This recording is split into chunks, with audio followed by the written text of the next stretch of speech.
While uncertainty continues over whether Rahul Gandhi will contest again from Wayanad or not, there is an interesting speculation that is doing the rounds.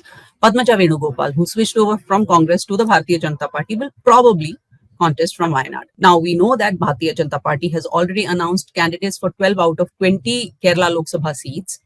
And we also know that LDF has already announced veteran leader Annie Raja as their candidate from Wayanad, where Rahul Gandhi is the sitting MP. Congress-led UDF will announce their final candidate list for Kerala later sometime today. We have journalist Anand Kochugudi with us to discuss the potential after effects of all these developments in Kerala. Welcome, Anand. Thank you. Anand, let's begin with the speculation itself. Padmaja being fielded from Wayanad. Is there a possibility of that? I don't really see that happening because Padmaja, first, she won't be interested in that. Of course, there are speculations doing the rounds. The BJP might ask her to contest.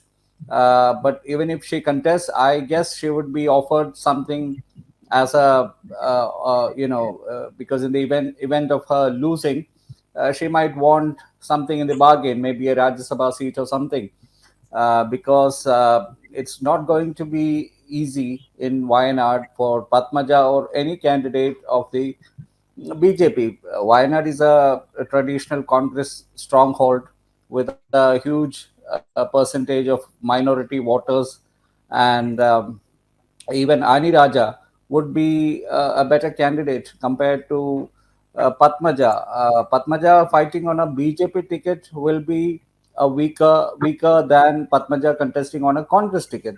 So let's see what Padmaja has. Let's just have a brief background on Padmaja. She started her political career in 2001 when K. Karunakaran was had to make way for A.K. Antony as Chief Minister in 2001. She started as the KTDC, Kerala Tourism Development Corporation chairperson. Then she was given a sure shot winning seat of Congress in 2004, which was Mugundapuram, now Chalakudi. She lost that seat by 1.5 lakh votes.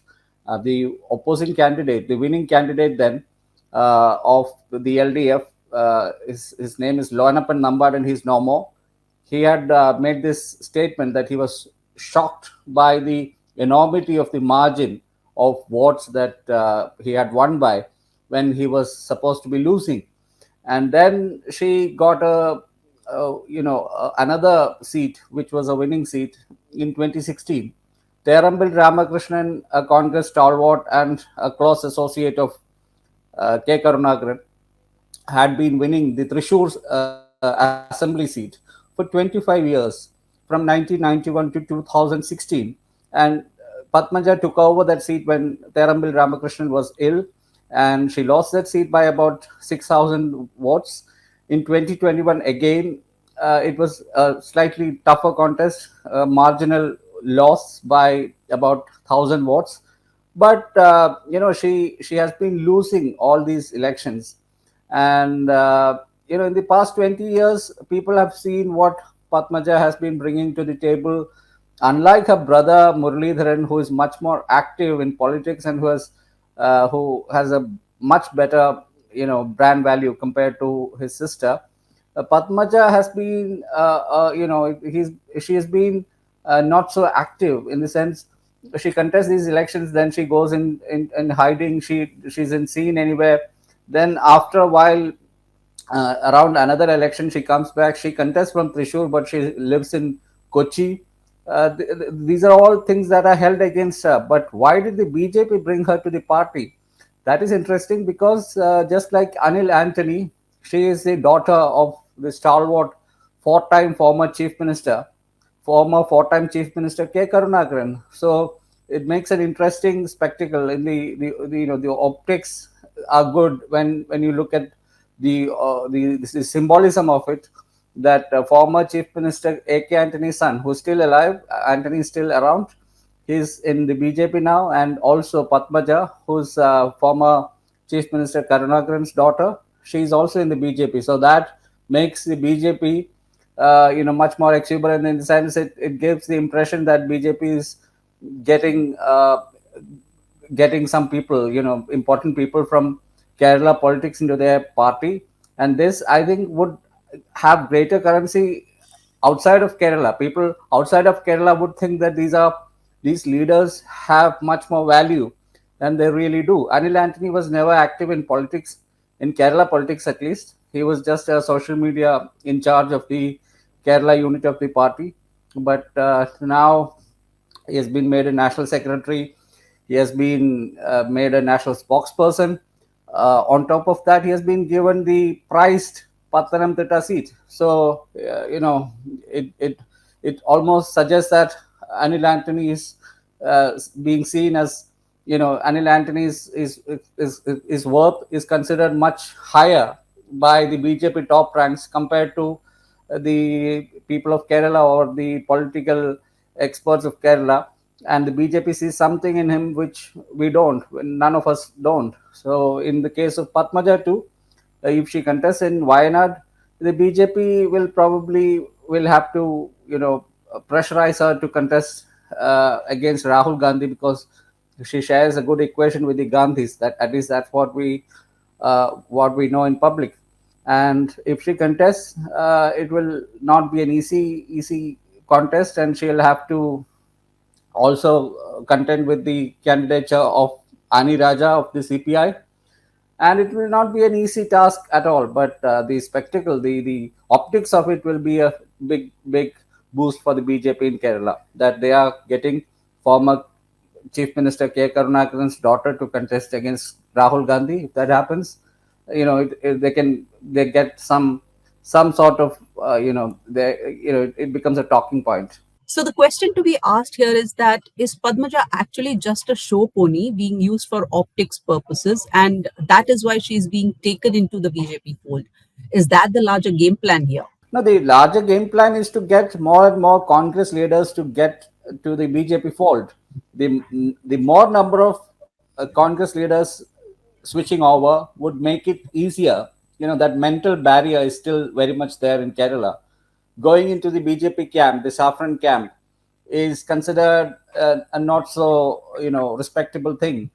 People would, Congress leaders would be okay with going to the CPM, even though they are the number one enemy of the party, the Congress in Kerala. They are still okay to go to the CPM, but there is a mental barrier in going to the BJP. So the more number of Congress leaders switching over to the BJP, it's beneficial to the BJP because they'll get bigger fishes.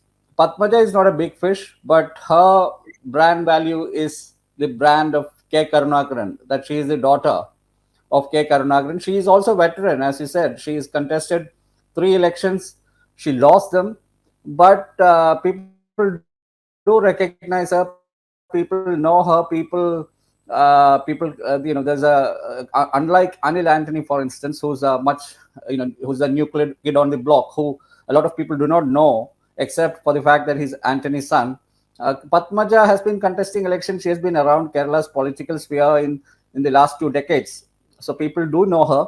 And of course, she doesn't bring too much to the BJP, except for the fact that, her lineage can be used by the BJP in many ways, even outside of Kerala.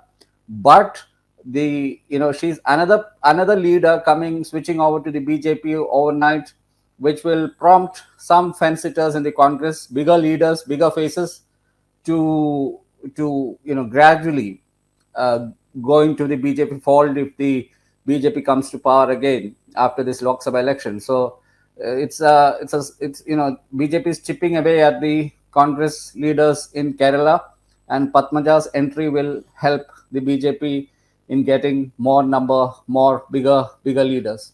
So you mean to say that Padmaja's acceptance into the BJP is largely for her brand value, where in the larger scheme of things, it means that her inclusion into BJP will open doors for other Congress leaders in Kerala who might want to defect to BJP?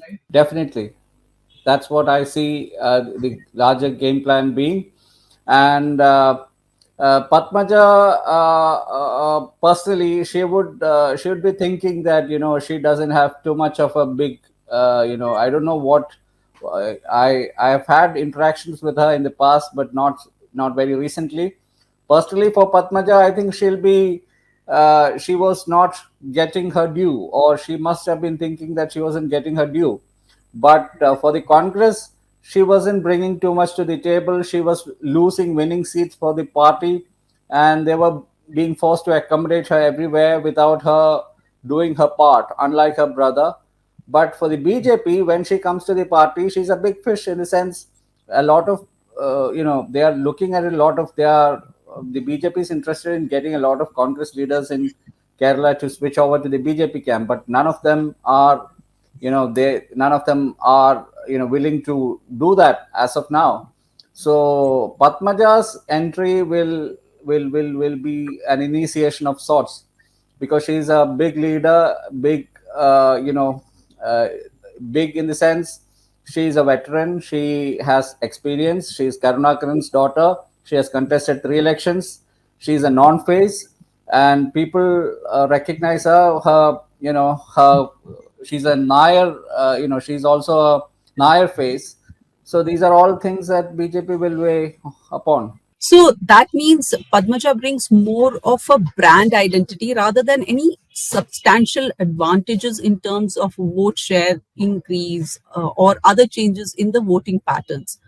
The only thing she brings is her identity, her political lineage, that of being the daughter of K. Karunakaran, leader in Kerala of Congress, and that is the only advantage of having Padmaja in the BJP camp. Exactly. That's what I mean. And I don't think she brings any votes, significant number of votes to the party.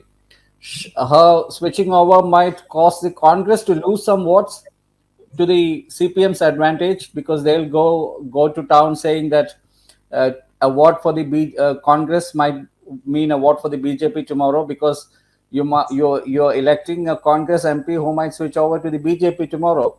So that is the CPM's argument. That's been the CPM's charge for some time in Kerala, because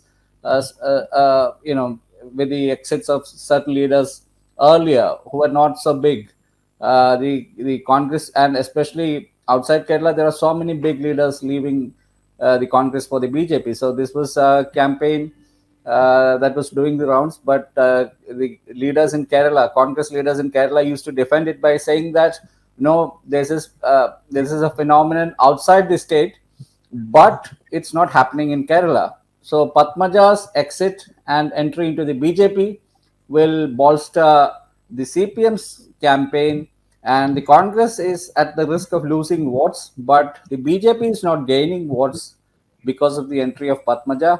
It's the optics, it's the lineage, it's her identity, it's her genealogy, and I don't see anything much more than that in the whole thing. So now, if you have to look at Wayanad as a three-way contest, let's speculate it will be so. If Padmaja is to be fielded from Wayanad as a contestant for BJP, whom do you think is going to benefit from that?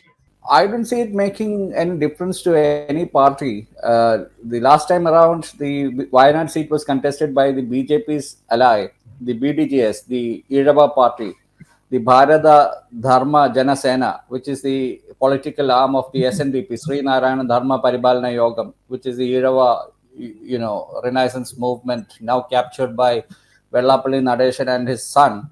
The son is the president of the political arm, BDJS. He contested against Rahul Gandhi last time around, and he lost by a huge margin. He couldn't even come second.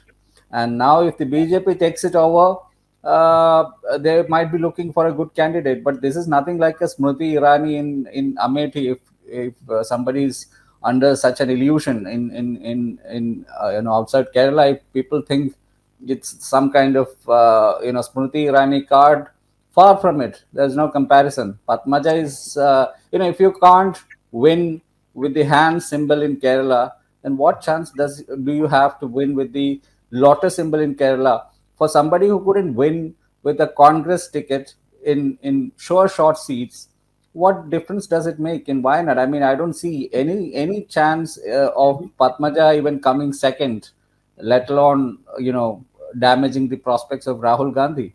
Ani Raja would easily come second against Rahul Gandhi and Padmaja.